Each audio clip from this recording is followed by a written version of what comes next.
Golfclinic Petrus Bandenschool. Geen onregelmatigheden verkiezingen.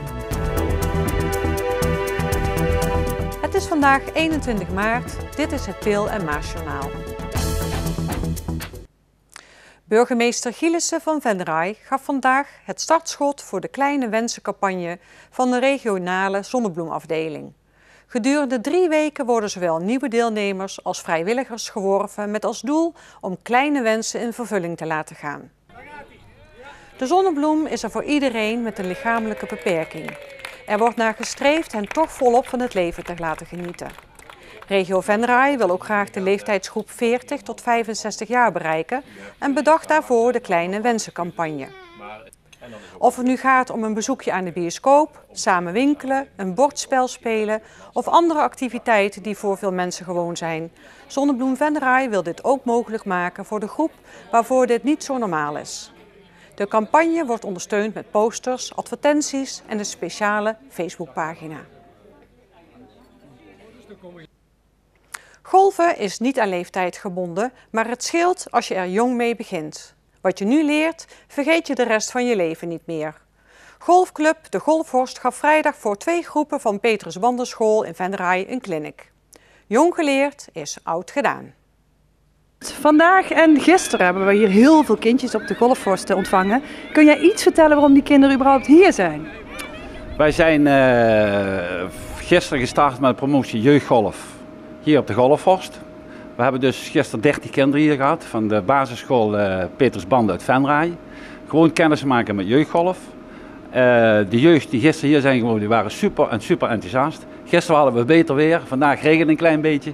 Maar het enthousiasme van de kinderen is nog exact hetzelfde.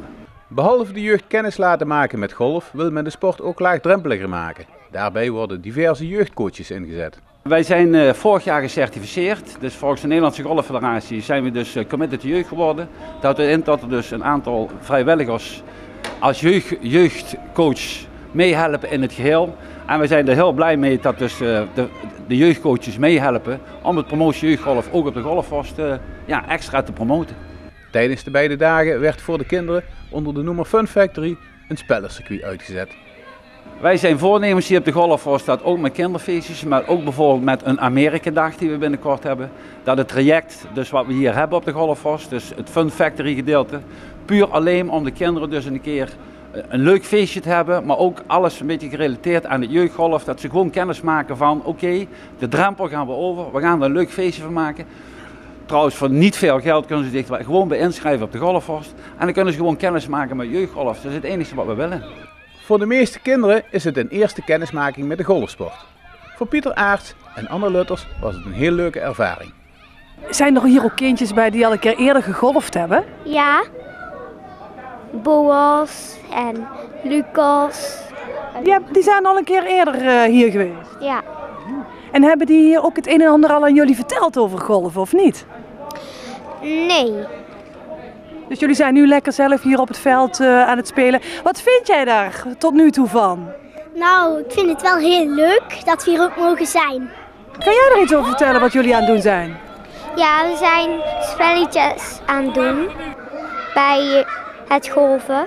En jullie worden dan in groepjes verdeeld? En dan zit er ook nog een beetje een wedstrijdelement aan? Ja. Hey, en wie denk je dat de beste gaat worden? Dat zou ik echt niet weten. De golfdagen maken voor de leerlingen deel uit van het schoolproject Topondernemers. Kan jij iets vertellen over topondernemers? Ja, ik vind het wel tot nu toe wel heel leuk. En ja. En wat is nou eigenlijk een topondernemer? Een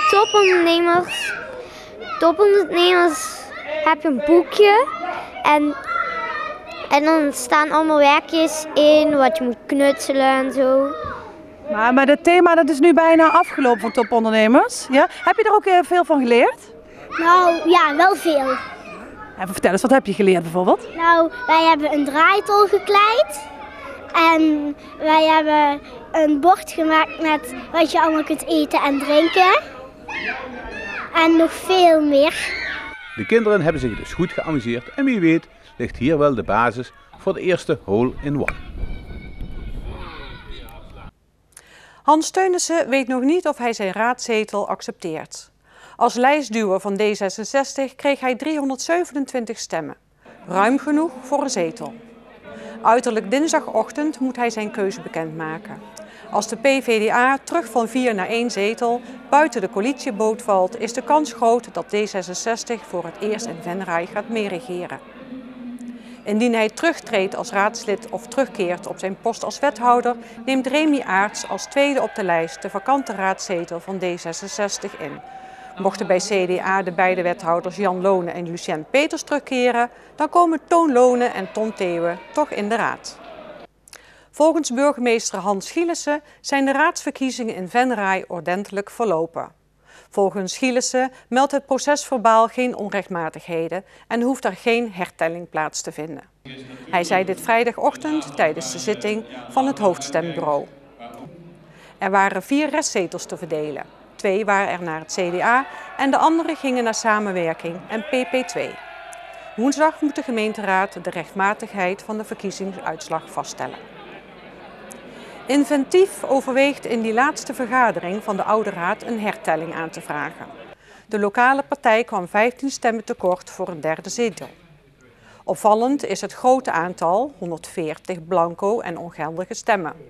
De vorige keer waren het er 60. Enkele kiezers klaagden dat het inkleuren met het rode potlood niet goed ging.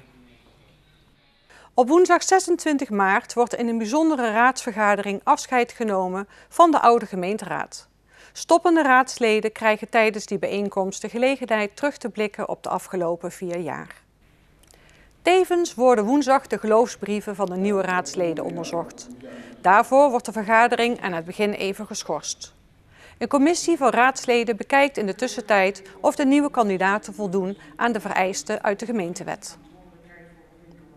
Normaal vergadert de gemeenteraad in Venray op dinsdagavond, maar wettelijk is vastgesteld dat de oude gemeenteraad aftreedt met ingang van 27 maart.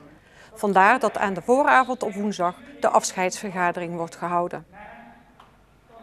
De hockeyheren van Venray presteren dit seizoen uitstekend in de 4e klasse. De jonge ploeg van coach Bert van Meijel staat nu op een gedeelde 3e plaats met 9 punten uit 6 duels. Koploper is Tegelen, dat de maximale score van 12 punten uit 6 wedstrijden heeft. Zondag treffen beide ploegen elkaar voor een hockeytopper op Sportpark De Wiehe in Venray. Bij een zege doet Venray weer volop mee in de strijd om de titel. Eerder dit seizoen verloor Venray in en tegen Tegelen in een doelpuntrijke wedstrijd met 7-4. Tot zover dit PLMA-journaal. Tips kunt u mailen naar de redactie. Deze uitzending wordt herhaald tot en met zaterdag 6 uur 's avonds. En om 7 uur kunt u kijken naar een herhaling van De Geheimen van. Weer of geen weer, bij ons is het altijd vakantieweer. Vannacht blijft het droog en wordt het circa 4 graden. 's Ochtends is er kans op regen. 's Middags is het bewolkt met enkele opklaringen. Zondag is er meer kans op regen en zelfs hagel en onweer. Het wordt ongeveer 10 graden. Ik wens u een fijn weekend en graag tot maandag.